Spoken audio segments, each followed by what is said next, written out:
हाँ, तो देखो सबसे पहले तो जैसा बोले थे कि साइड बेस टू मतलब एक ऊपर की तरफ बुलिश की और एक नीचे की तरफ ब्रेकआउट डेटा है यहाँ पे, तो वैसे वैसे साइड टू बेस और वो होता है।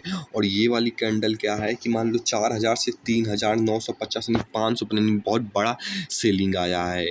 तो अगर तो ये हाफ से अपने अगर नीचे साइड बेस होके अगर ब्रेकआउट देता है तो नीचे की तरफ का होगा, और वहीं पे अगर हाफ से ऊपर की तरफ पर साइड बेस होके ब्रेकआउट देता है तो ऊपर की तरफ जाएगा। एक तो इसमें ये चीज़ है।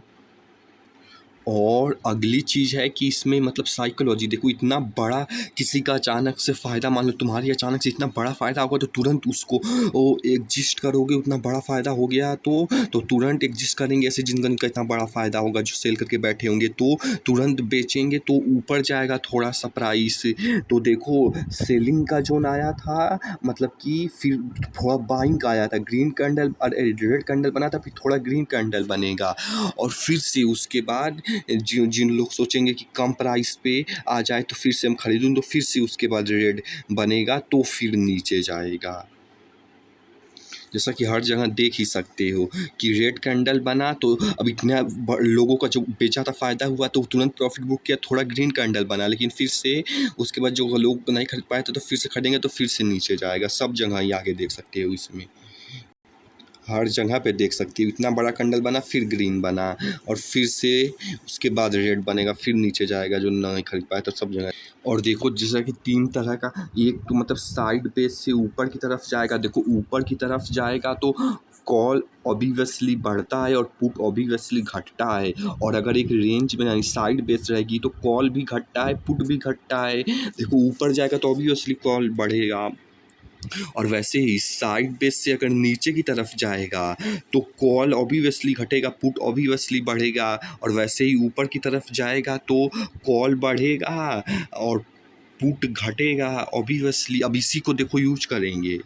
और देखो 1:1 भी अच्छा होता है, क्यों? क्योंकि मान लो 1:1 का मतलब हुआ कि मान लो कि जितने का टारगेट लिए थे मतलब उतना ही स्टॉप लॉस आएगा तो एग्जिस्ट कर जाओगे। तो देखो कोई भी ट्रेडर हमेशा मतलब कि मतलब हमेशा लॉस नहीं करेगा, इसीलिए ज़्यादातर बार मान लो डाउन जाएगा निकल भी जाओगे, लेकिन ज़्यादातर बार अपना टारगेट स्ट्रेटजी के अकॉर्डिंग हिट करेगा ही, क्योंकि स्ट्रेटजी ऑब्वियसली 50% ज़्यादा मतलब कि ये, और कोई भी ट्रेडर लगातार लॉस में नहीं, तो इसलिए ज़्यादातर टाइम अप वाला ही मतलब वो होगा। इसलिए 1:1 भी ये जो है काफ़ी अच्छा होता है, क्योंकि ज़्यादातर बार ट्रेडर लॉस नहीं, ऐसा ही कोई चीज़ था। और देखो जैसा ऑप्शन चेन देखते थे ना, ये ऊपर वाला ये एट दी मनी तो है ही, और ये ऊपर वाला ये मतलब इन दी मनी जो पीला कलर का है, और ये भी इन दी मनी, और ये जो सफ़ेद सफ़ेद कलर के देखते थे वो OTM out of the money, ये दोनों वही ऑप्शन चेन वाला, ये सफ़ेद वाला है, ये वाला है। और इधर से इधर जाने पे सी बढ़ता है और इधर से इधर जाने पे शायद से घटता है सी। नहीं नहीं, वो मतलब नहीं था, इसका मतलब ये है कि कॉल में गाड़ी ऊपर से नीचे से ऊपर की तरफ जाता है और पुट में ऊपर से नीचे की तरफ जाता है। ऑब्वियसली पुट में नीचे ही मार्केट मतलब नीचे की तरह, इसलिए नीचे, और इसका कोई खास मतलब नहीं। अब देखो इस वाले में क्या कहा है कि जैसे कि इसमें 3 कंडीशन मतलब 46,500 में मार्केट है, और 47 पहला कंडीशन इसमें ये बताया गया है कि मतलब मार्केट 46,500 के को ना छुए, क्योंकि उसको छुआ तो मतलब नीचे जा सकता है। इसीलिए पहला कंडीशन ये है कि ये 46,500 को की तरफ ना छुए या तो उतना ना जाए, ये पहला कंडीशन है। दूसरा ये कि 46,500 ना खुले, पहला हो गया। दूसरा ये कि ये साइड बेस ही रहे, ये दूसरा कंडीशन। और तीसरा वाला कंडीशन पता नहीं ये होगा कि नहीं, ये नहीं समझ में आया शुरू से, फिर कभी देखना कि ये 47,000 को इसने बोला है कि ये उस दिन जिस दिन मार्केट बंद हो तो उसको टच कर दे। इसने ये नहीं बोला है कि इसको ब्रेकआउट देगा तब यहाँ पे जाए, यही तो नहीं पता। तीसरा वाला श्योर है कि इसने बोला बस इसको टच कर दे, ये तीसरा कंडीशन शायद से ये होने से हो रहा है, लेकिन देखो अब फ्यूचर मोड डिस्क्लोज करना है। पहला यही था कि 56,000 की तरफ मार्केट ना जाए और ऊपर ही रहे, नहीं 46,000 को टच नहीं करना चाहिए। और दूसरा कंडीशन ये है कि साइड बेस रहे, और फिर तीसरा ये है कि इसको क्लोज हो तो मार्केट उस दिन 47,000 के साथ से करोड़, पता नहीं होने से हो रही ब्रेकआउट दिया कि नहीं। अब इसके अकॉर्डिंग स्ट्रेटजी बनाएगा, तो इसके अकॉर्डिंग अब ये है, इस पे क्लोजिंग दिया, नीचे नहीं गया तो अब ऊपर जाने 4800 तक की पॉसिबिलिटी है। हाँ, तो देखो इसमें अब 2 स्ट्रैटेजी है। पहला तो हम मतलब कि पहला वाला जो है रहेगा वो ये रहेगा कि जैसे 47,000 एट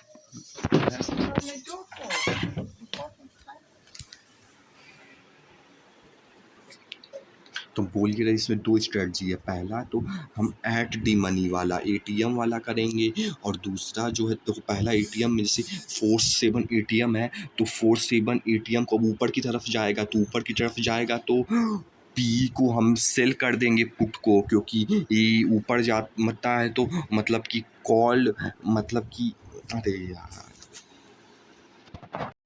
हाँ, तो छोड़ तो ये मतलब सही था कि मतलब पुट सेल किए हो तो मतलब कि पुट किसी ने ख़रीदा है, यानी वो सोच रहा है कि मार्केट जो ख़रीदा है नीचे गिरेगा तो फ़ायदा होगा, वो सोच रहा है, लेकिन नीचे गिरेगा नहीं, ऊपर ही जाएगा, तो पी को सेल करने का मतलब वही है कि ऊपर जाएगा तो फ़ायदा होगा। तो ये हो गया, तो मतलब कि अरे यार कचरा हो गया है। तो देखो मतलब इसमें एटीएम वाला पहला स्ट्रेटजी एट द मनी में इसमें पी सेल कर देंगे तो ऊपर जाने में फ़ायदा होगा। तो ये हो गया, इसको सेल कर देंगे और ये 200 रुपये में सेल हो जाता है, लेकिन अब इसको हेज करने के लिए ये एटीएम से 500 पॉइंट नीचे, मान लो 4,700 है तो उससे 500 पॉइंट नीचे यानी 4,650 वाला बाय भी कर लेंगे, सेम बाय करेंगे जैसे पी सेल किए थे ना, पी यहाँ पे बाय भी करेंगे। तो यही है कि अगर एटीएम वाली स्ट्रेटजी में कि एटीएम को हम सबसे पहले ऊपर जाएगा तो ऊपर वाले में, नीचे जाएगा तो अगर नीचे जाता तो यहाँ पे मान लो नीचे वाले में एटीएम से जाता तो हम इसको सी को सेल करते, लेकिन अभी ऊपर क्योंकि जाएगा तो पी को सेल कर देंगे और उसको हेज करने के लिए तो कैपिटल रिक्वायरमेंट कम करवाने के लिए उससे 500 पॉइंट नीचे का जो है हम वही सेम चीज़ को बाय भी कर लेंगे। तो अब इससे होगा ये कि देखो 200 रुपया पहले यहाँ पे एट दी मनी को सेल करने में लग रहा था और बाय करने में कम लगता है, तो और बाय वाला समझ जाओ 50 रुपया डूब जाएगा, तो 200 में से 50 को माइनस कर दोगे तो 150 रुपया मिलेगा, इस तरीके से होगा।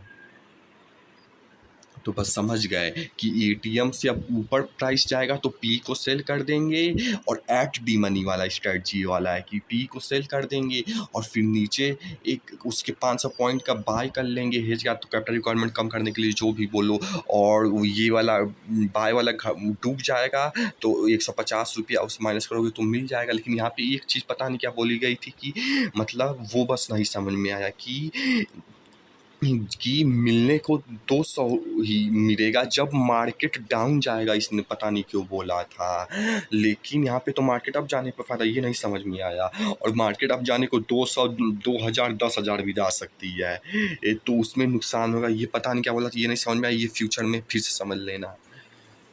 मान लीजिए इसका पुट को मैंने सेल कर दिया, एट द मनी है, मेरे को 200 रुपए का भाव के आसपास सेल हो जाएगा, ठीक है, ये इसको मैंने सेल कर दिया। और अगर बैंक निफ्टी में काम करते हैं, अब मैंने पुट को सेल किया, सबके पास उतना पैसा नहीं है, ये कितना पैसा लगता है इसमें 1 लाख मैक्सिमम लॉस हो सकता है। तो ये भी बताना था, अगर कि नीचे 500 पॉइंट का बाय नहीं करते तो इतना ऑब्वियसली पैसा लगता है 1.5 लाख।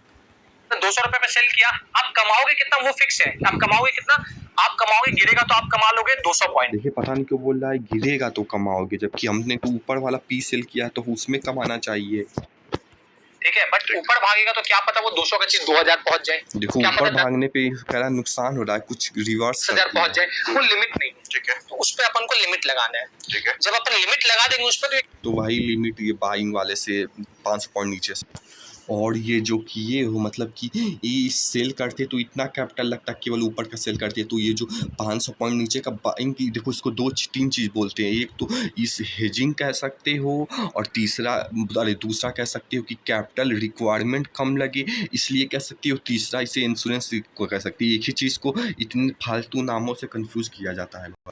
और बैंक निफ्टी 50,000 पे ट्रेड होता है तो उसमें 500 का डिफरेंस आता है, और निफ्टी में 200 का आएगा क्योंकि उसमें 20,000 पे ट्रेड होता है, ऐसा कुछ। हाँ तो देखो ये बुल पुट स्प्रेड वाला बता देता हूँ, लेकिन ये उतना काम का नहीं है, लेकिन फिर भी बता दे रहा हूँ वीडियो में है। तो देखो स्प्रेड मतलब ऑब्वियसली होता है कि ये मतलब सेल भी कर रहे हो और बाय भी कर रहे हो। जो अभी बोले थे ना कि 500 नीचे पॉइंट का बाय कर रहे हो, तो वो ऑब्वियसली सिंपली वो हो गया, इससे ज़्यादा वो करने वाली बात नहीं है। और बुल मतलब शायद से होता होगा कि मार्केट जब ऊपर जाती है तो फ़ायदा होता है, शायद से, या तो नीचे का होता होगा, लेकिन 7,000 ऊपर का ही होता होगा, जो भी होता होगा। और पुट मतलब ये है कि हम अपने पी को ही, जैसा बोले थे, एक बार सेल भी करोगे एक बार बाय भी करोगे, तो दोनों केस में पी को ही सेल और बाय करोगे। ये तो मतलब थोड़ा ये सब हो गया, लेकिन ये उतना ये ना भी समझो तो भी चल जाएगा, लेकिन बता दिया हूँ, कोई दिक्कत वाली बात भी नहीं है। देखो इसमें सिंपली सा मतलब है, जैसा बोले थे कि मतलब कि एट डी मनी वाला पहला स्ट्रेटजी में है। अभी हम एट डी मनी, जैसा बोले थे कि इससे ऊपर जाएगा तो फ़ायदा होगा, 47,000 की, तो वही एट डी मनी को सेल किए थे। जैसा कि एट डी मनी को सेल पिछले में किया गया था और 150 रुपया लगा था, तो यहाँ 67 रुपया लगा है, तो उसको सेल कर दिए थे। और उसके पी को जैसा बोले थे सेल करना है, वही चीज़ है। और फिर नीचे उससे 500 पॉइंट का बाय भी कर लिए थे, जिसमें कम रुपया लगा था, देखो 10 रुपया लगा है। तो वही चीज़ है कि जैसा बोले थे कि एट डी मनी जो है उससे जो है उसकी अब ऊपर, जैसा कि बोले थे साइड बेस से 3 ठो रूल बताए थे, और फिर यहाँ पे छुआ है तो अगले यहाँ तक जाने की पॉसिबिलिटी है। तो हम इस एट डी मनी को यहाँ पे बाय किए हैं, सेल किए एट डी मनी को, देखो सेल किए हैं उसका पी, ताकि ऊपर जाएगा तो फ़ायदा होगा, और नीचे उससे हेज करने के लिए, या तो कह सकते हैं इंश्योरेंस कम करने के लिए, हम हेजिंग करने के लिए कह दो कि हम नीचे 500 पॉइंट का हम बाय भी कर लेंगे, सेम पी ही होगा। तो ये रही बुल पुट स्प्रेड भी हो गया। तो देखो मेन चीज़ यही है, इसको हमने एटीएम को सेल किया और इसमें बाय भी कर दिया। अब ये पहला केस था, सब देख रहे हो ना। और ये 67 और -10 करोगे, जैसा बोले थे 200 माइनस 50 150 आया, तो वैसे 67 माइनस 10 करोगे तो 57 रुपया तुम पाओगे। इसका मतलब यही होता है कि 67 में से 10 को मान लो ये वाला नीचे नहीं गया तो ये पूरा डूब गया, तो 10 रुपया चला गया, तो इस तरीके से उसको माइनस करने पे वो इस तरीके से होता है। पुष्कर ठाकुर की वीडियो में भी इसको तुम और अच्छे से कभी देखोगे तो समझ पाओगे। तो एक तो ये था एटीएम वाली स्ट्रैटेजी को सेल करना, लेकिन तुम और मतलब कि अब ये देखो, मतलब ओटीएम की जो भी हो, अब तुम यहीं पे दूसरे स्ट्रैटेजी जो बोले थे, दूसरे स्ट्रैटेजी में हम ये वाला एटीएम ना सेल करके हम ये वाला मतलब कि सेल कर देंगे, ताकि मार्केट यहाँ से जितना ऊपर बढ़ती जाएगी फ़ायदा होता ही रहेगा। दूसरे वाली स्ट्रैटेजी में हम एटीएम को नहीं सेल करेंगे, ये शायद से ओटीएम होता होगा, ओटीएम नहीं तो आईटीएम होता होगा। हम इसको जो है दूसरे वाली स्ट्रैटेजी में हम इसको सेल कर देंगे, एटीएम नहीं। पहले वाले में एटीएम को सेल किए थे, अब देखो वो करने क्या हुआ, और कॉन्सेप्ट यही होगा। और इसमें मतलब कि जो बोला गया है वो कि जैसा बोले थे कि निफ्टी का जब ये चार्ट देख रहा है तो वो मतलब कि इसके पॉइंट डिफरेंस जो है ये 200 का लिया है कुछ, मतलब 200 का ऊपर की नीचे का लिया है, पता नहीं जिसका भी लिया हो, तब 200 का पॉइंट डिफरेंस लिया है, क्योंकि निफ्टी में इतना होता है, बैंक निफ्टी में जैसे बोले थे 500 का, इसलिए इसमें निफ्टी। और वहीं पे अगर केवल ये किए होते, अगर ये नीचे वाला बाय नहीं किए होते, मान लो ये वाला जो स्टेप है यहाँ पे, ये वाला अगर इसको बाय नहीं किए होते, केवल अगर सेल किए होते, यानी कि इस इधर की तरफ सेल किए होते, ये वाली चीज़ नहीं किए होते, तो कैपिटल रिक्वायरमेंट ज़्यादा होता, या तो कह सकते हो हेजिंग नहीं होता, या तो कह सकते हो इंश्योरेंस नहीं होता। बस इसी को बाय नहीं करते, सीधा मतलब अपने पेपर ट्रेडिंग वाले में जाके केवल ये वाला एटीएम वाला स्ट्रेटजी कर रहे हो तो एटीएम को केवल सेल करते, और ओटीएम दूसरा कर रहे हो तो उसको केवल नीचे नहीं करते। तो इसका भी ये मतलब होता है कि अगर मतलब बाय हेजिंग नहीं करना तो ये वाला नीचे वाला नहीं कर ले। देखो ये वाला चीज़ें कितना आसानी से क्लियर हो गया, और पिछले वाले छोड़ो, अभी इतना ही काफ़ी है। और इस वाले का 62% प्रोबेबिलिटी ऑफ प्रॉफिट। अब देखो रिपीट नहीं करूँगा, बस यही बोलूँगा कि अब इस वाले केस में हम ये अपने ये जो हमारा टारगेट है हम इसको जो है सेल करेंगे, एटीएम को ना सेल करके हम ये वाला सेल करेंगे दूसरे में। तो देखो वही वाली चीज़ है, ये मतलब ये रेंज वाला हो गया, तो ये अभी एट दी मनी 22,450 पे है, तो 200 पॉइंट निफ्टी का मूव कर देता है, तो 22,600 वाले को पहले हम ये एटीएम को कर रहे थे, अब हम बार रिपीट नहीं करूँगा, बस यही है कि अब ये 22,600 को, ये जो हमारा टारगेट है, हम इसे सेल कर देंगे। और ये डे का कैंडल है, यानी जो 3 कैंडल देख रहे हो ये डे का है। तो ये शायद से मंडे, ट्यूसडे, वेडनेसडे से शायद ऐसे देखा है कि क्या कि अब थर्सडे में अब यहाँ गया तो मतलब भूल जाओ, अब हम इसको बस हम टारगेट को इसको सेल करेंगे। और अगर ऑप्शन हेजिंग भी करना होगा तो वो मतलब कि कैपिटल रिक्वायरमेंट कम करना होगा तो ये नीचे वाले का भी लेना, नहीं तो अगर केवल ऑप्शन सेलिंग करना है, कैपिटल रिक्वायरमेंट जब ज़्यादा होगी, लेकिन जैसा लोग बोलते हैं क्योंकि ये दो हेजिंग वाला नहीं करना चाहिए कैपिटल रिक्वायरमेंट ज़्यादा, क्योंकि बार बार लॉस ही करवाते लोग। सागर सिंह ने बोला कि जब कैपिटल रिक्वायरमेंट, तब उस समय शायद से हेजिंग नहीं करते हैं, या तो फिर करते हैं क्योंकि इसने बोला था कि मतलब करो तो ज़्यादा फ़ायदा है, यानी कि इसने नहीं बोला था, इसलिए ये दोनों भी डाउट है कि अगर कैपिटल रिक्वायरमेंट ज़्यादा हो जाएगा तो करेंगे कि नहीं, क्योंकि इसने बोला था कि मतलब सागर सिन्हा और पुष्कर ठाकुर ने बोला था कि ये पैसे हम जा रहे तब मत करो, लेकिन इसने बोला था कि करो ऐसे छोड़ो, ये बाद में कभी डिकोड करेंगे। तो देखो जैसा कि बोले थे कि हम इसको मतलब सेल कर देंगे जो हमारा टारगेट है, तो देखो वही टारगेट अब उसको मतलब पिछला जो था उसको चेंज करके वो जो ऊपर का 22,600 था, अब उस टारगेट को सेल कर दिया गया है। तो कैपिटल रिक्वायरमेंट थोड़ा सा ज़्यादा लगेगा, पिछले बार में 32 हज़ार था, बस थोड़ा सा ज़्यादा लगेगा, लेकिन प्रॉफिट भी देखो कहाँ पिछले केस में कितना कम था, 26% बढ़ जाएगा, भले ही कैपिटल कम थोड़ा सा ज़्यादा लगेगा। यहाँ पे समझने वाली बात ये है कि हम ATM को ना सेट कर देंगे, जो हमारा वो है टारगेट हम उसको सेल कर रहे हैं यहाँ पे। जैसा कि पिछले केस में 22 जितना भी था, अभी हम 600 जो हमारा 600 टारगेट था हम उसको सेल कर रहे हैं, तो हमारा प्रॉफिट देखो कितना बढ़ जा रहा है। कैपिटल रिक्वायरमेंट हालांकि थोड़ा सा ही बढ़ेगा, लेकिन प्रॉफिट बहुत बढ़ जाएगा इस तरीके से। बस यही है कि हम उधर का सेल करेंगे अपने टारगेट को। और इस वाली स्ट्रेटजी का 51% है जो कि अच्छा है, लेकिन पिछले वाले का ज़्यादा अच्छा था, लेकिन प्रॉफिट भी तो कम था, लेकिन छोड़ो। और इसने बोला है कि 50% से ज़्यादा नहीं, जो 45% से ही ज़्यादा है, बहुत अच्छा है। कल हमारी एक्सपायरी है, ठीक है, मार्केट कल के दिन पे ये अभी 4 तारीख यहाँ पे दिखा रहा है, ठीक है, ये 4 तारीख दिखा रहा है, यहाँ पे मैं टाइमिंग आज कितना तारीख है, 3 तारीख है, ठीक है, यहाँ पे इसका टाइमिंग अगर अपन कर देते हैं, मान लीजिए यहाँ पे दिख रहा होगा आपको कि मार्केट नॉर्मल कंडीशन में खुला, नॉर्मल कंडीशन में खुला कितने का प्रॉफिट चला, मार्केट बंद हो गया तो बहुत अच्छा दिखा था, मान लीजिए थोड़ा सा अपने डायरेक्शन में खुल गया, ठीक है, तो तुरंत देखिए प्रॉफिट कितना बढ़ जाएगा, ठीक है। मान लीजिए वर्स्ट केस में क्या, चलो मान लो अपने डायरेक्शन के खिलाफ खुल गया तो क्या, चलो डायरेक्शन के खिलाफ कर देते हैं, थोड़ा डायरेक्शन के खिलाफ कर दिया, 1:1 बिल्कुल जितना प्रॉफिट होगा उतना लॉस हो रहा है, ठीक है, यही ट्रेडिंग है, ये लोग नहीं समझते, ठीक है। अब मान तो बस यही बताना 1:1 का प्रॉफिट लॉस ऐसा ही कुछ बस ऐड कर दिए।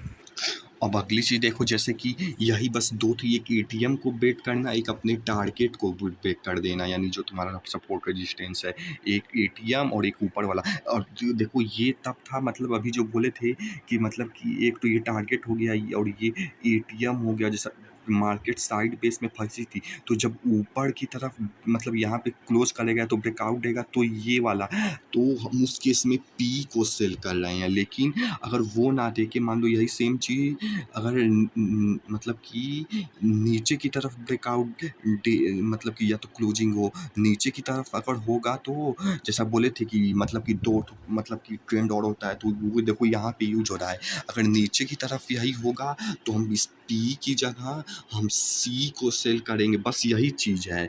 और इसी चीज़ को बेयर कॉल स्प्रेड बोल देंगे कि बेयर कॉल स्प्रेड होगा, इसी को अब बेयर कॉल स्प्रेड वगैरह बोल देंगे। ये ऐसे था पहले, ऐसे बस वही था कि सेल दोनों में, एक में हम बस P को सेल कर रहे थे क्योंकि हमें लग रहा था मार्केट ऊपर की तरफ जाएगा, और दूसरे में हम अपने C को सेल करेंगे क्योंकि मार्केट अपने नीचे जाएगा अपने, जैसा कि बोले थे साइड बेस वगैरह से ऐसा कुछ। और ये टारगेट वाला था, इधर से करोगे तो वो वाला होगा, और ये एट दी मनी से सेल छोड़। और देखो जो ये बोलने वाला समझ आएगा तो समझना, नहीं तो छोड़ देना, क्योंकि दोबारा वीडियो पूरा फिर से कभी ना देखे ना पड़े, इसलिए एक एक चीज़ बता दे रहा हूँ। देखो इस वाले में क्या किया गया है, 63% इसलिए हो गया।